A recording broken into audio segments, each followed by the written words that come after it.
C'est une femme que l'on connaît pour son humour tranchant, sa personnalité haute en couleurs et son énergie débordante. Mais derrière son sourire, Laura Felpin a dû affronter un défi de taille, le cancer. Aujourd'hui, elle lève le voile sur cette épreuve bouleversante qu'elle a traversée, partageant avec nous son incroyable parcours de guérison. À travers ses mots, Laura prouve une fois de plus qu'elle est une véritable badass, alliant force et résilience avec une honnêteté émouvante. Si vous voulez découvrir comment elle a surmonté cette épreuve et vous inspirer de son histoire, abonnez-vous à notre chaîne pour ne rien manquer de ce témoignage bouleversant et motivant. C'est une révélation qui a secoué la scène médiatique. Laura Felpin, l'humoriste et comédienne qu'on connaît pour sa personnalité flamboyante et son humour piquant, a récemment ouvert son cœur sur une épreuve bien plus personnelle et bouleversante. À seulement 35 ans, la star de Bref 2 a dû affronter un combat inattendu contre le cancer de la thyroïde. Mais loin de se laisser abattre, elle a choisi de dévoiler son histoire et sa cicatrice badass. Un témoignage qui ne laisse personne indifférent. Opérée en décembre 2024, Laura a subi une intervention délicate pour se faire retirer un nodule. Ce moment douloureux aurait pu l'anéantir, mais Laura Felpin a choisi de le transformer en une force. « J'ai une cicatrice badass de ouf !» a-t-elle déclaré avec sa touche d'humour caractéristique, prouvant une fois de plus qu'elle sait transformer l'adversité en une véritable leçon de vie. Mais cette cicatrice n'est pas simplement une marque physique, elle est un témoignage de la bataille qu'elle a menée contre cette maladie sournoise. Le parcours de guérison de Laura est bien plus qu'une simple opération. C'est une remise en question de la vie, de la fragilité de l'existence, mais aussi de l'importance de prendre soin de soi et de ne pas laisser les épreuves nous définir.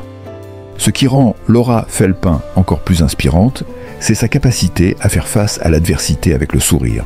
Même après une opération lourde, la comédienne a décidé de ne pas se laisser engloutir par la douleur ou la peur. Elle n'a pas cessé de en travailler, de multiplier ses projets au cinéma et à la télévision, tout en concédant « Je n'ai pas arrêté, donc je veux m'arrêter. J'ai besoin de m'ennuyer un peu pour mieux repartir. » Une phrase pleine de sagesse qui témoigne de l'importance de l'équilibre et du repos, deux éléments essentiels pour l'après-cancer. Son parcours ne se résume pas à une simple réhabilitation physique, mais à une véritable réévaluation de sa vie et de ses priorités.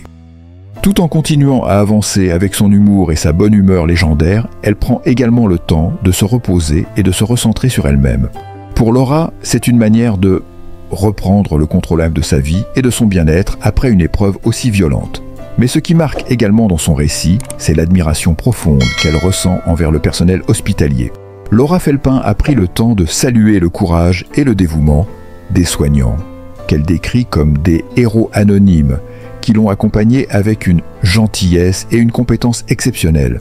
« Je suis tombée en admiration devant le personnel hospitalier », confie-t-elle, soulignant l'importance de ces personnes qui œuvrent dans l'ombre pour sauver des vies, sans jamais chercher la gloire. Elle évoque aussi l'aspect humain de cette expérience. Ce sont des gens qui vous accompagnent incroyablement bien. La vie, c'est aussi la maladie, le burn-out ou la dépression.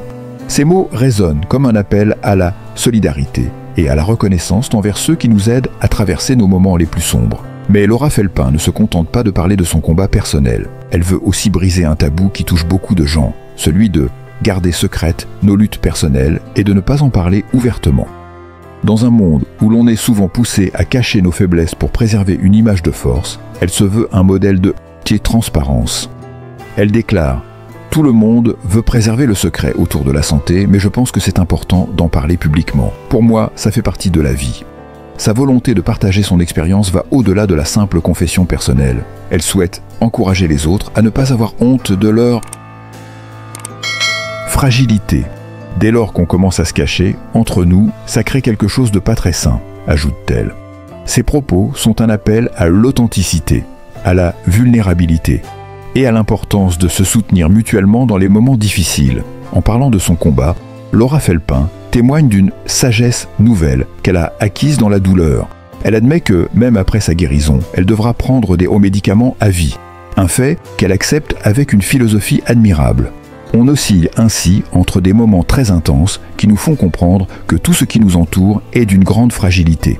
explique-t-elle avec une profondeur qui dépasse son caractère public. Mais loin de sombrer dans la fatalité, elle prend la vie à bras-le-corps, avec une philosophie de plénitude. On dit toujours que l'hiver existe pour nous rappeler que l'été est là, confie-t-elle, soulignant ainsi l'importance de traverser les périodes sombres pour mieux savourer les instants lumineux. Une vision de la vie qui inspire à voir chaque obstacle comme une étape nécessaire à la croissance personnelle. L'histoire de Laura Felpin, c'est bien plus qu'un simple parcours médical. C'est un message d'espoir, de force et de courage. Elle incarne une génération qui refuse de se laisser briser par les épreuves et qui trouve dans chaque difficulté une occasion de se réinventer. Son témoignage est un appel universel qu'à prendre soin de sa santé, à accepter ses faiblesses et à toujours avancer, malgré tout. À travers ces mots, Laura nous rappelle que la vie est fragile et précieuse et qu'il est essentiel de vivre pleinement, même dans l'adversité. Son combat contre le cancer est un exemple de résilience pure et une source d'inspiration pour tous ceux qui traversent des moments difficiles. Ne ratez pas son incroyable témoignage. Si vous voulez en savoir plus sur son parcours, ses réflexions et ses projets futurs, abonnez-vous à notre chaîne. Pour suivre cette aventure qui dépasse le simple cadre d'un combat contre la maladie et découvrez un message de vie et de force qui résonnera longtemps dans vos cœurs. Au-delà de la cicatrice, Laura Felpin nous dévoile la véritable fragilité du corps humain. Un corps que l'on pense invincible mais qui, à un moment donné, peut être confronté à l'inattendu, à l'invisible.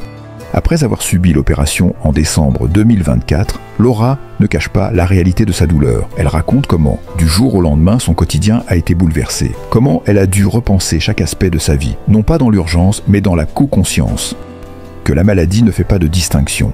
Elle se souvient de ces moments d'incertitude, de ces heures passées dans les hôpitaux, de la peur qui envahit l'esprit à chaque consultation, à chaque diagnostic. Les médecins, bien qu'incroyablement compétents et réconfortants, ne pouvaient pas apaiser cette anxiété profonde qui se propage dans tout le corps lorsque l'on reçoit un verdict aussi brutal. Mais c'est justement cette peur qui l'a poussée à se battre avec plus de force, à ne pas accepter l'idée de perdre la guerre face à la maladie. L'une des clés de sa guérison, Laura le reconnaît, c'est le soutien constant qu'elle a reçu de ses proches. C'est dans les moments de fragilité que l'on découvre la force du soutien des autres, confie-t-elle. En parlant de ses amis, de sa famille, mais aussi des collègues et des personnes qui l'entourent.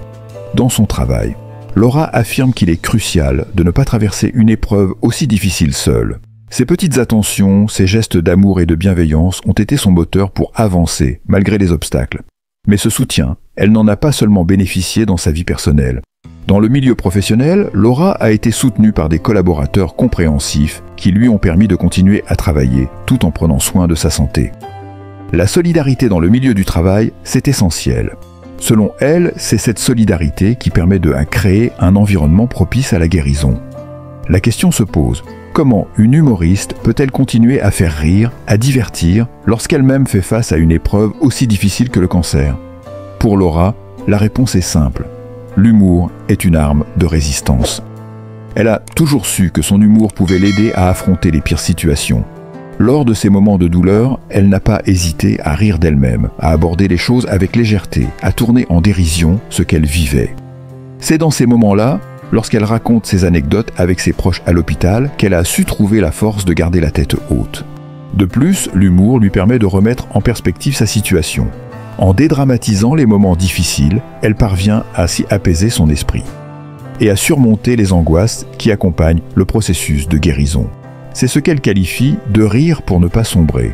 Une stratégie qu'elle applique non seulement pour elle-même, mais aussi pour ses fans, ceux qui la suivent et qui attendent toujours une blague ou une réplique humoristique. Elle explique, avec un sourire, « Rire, c'est ma manière à moi de ne pas laisser la maladie prendre le dessus sur moi. C'est comme si je lui disais « Je vais bien, malgré tout, et je continuerai à avancer ». Laura Felpin, loin d'être amère, semble avoir tiré des leçons de chaque épreuve qu'elle a traversée. La maladie, le cancer, l'opération, mais aussi la convalescence l'ont poussée à redécouvrir la beauté des choses simples. C'est dans les petits gestes du quotidien, comme sentir le soleil sur ma peau, comme boire